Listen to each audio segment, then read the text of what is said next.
Good morning guys, সবাই কেমন আছো? আজকে আমি যাচ্ছি ট্যাটু বানাতে সকাল সকাল। মেসি যেখানে স্ট্যাচু আছে সেখান থেকে যাচ্ছি। ট্যাটু শপে এসে আমি একটু স্টাইল মেরে নিলাম, একটু আয়না দিয়ে খুব সুন্দর স্টাইল মারছি। তারপরে দেখি এনিওয়ের আমি খুব কত সুন্দর একটু মুছেও দিচ্ছে। তো আয়নাতে বসে বসে ভিডিও বানাচ্ছি। ইয়ার সাইকেলের চেন বানাচ্ছে আমার হাতে, খুব সুন্দর কেজি, আমার ড্রিম পূর্ণ হচ্ছে। বেসিকের একটু স্টিকারটা পেন্ট করে নিল, তারপরে একটু কেচি দিয়ে কেটেও নিল।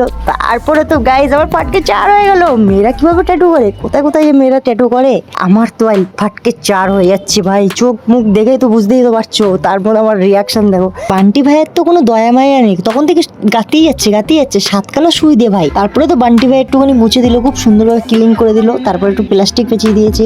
তারপরে তো ভাই বাড়ি আসার সময় তো একদম রক্ত এত ব্লিড করছিল জানি না। প্লাস্টিক পেঁচানো হয়ে গেছে গাইস। তারপরে আমি এটা একটু স্টোরি দিই, তারপরে দেখি ফ্যাবিও লাইক দিয়েছে। ব্যথা যন্ত্রণা সব একদম দূর হয়ে গেছে। ক্রিকেট যে পেজটা আছে সেও দেখলাম স্টোরিটা দেখেছে, শুধু গ্রাউন্ডে গিয়ে এনজয় করে। Guys sick man, yes sick.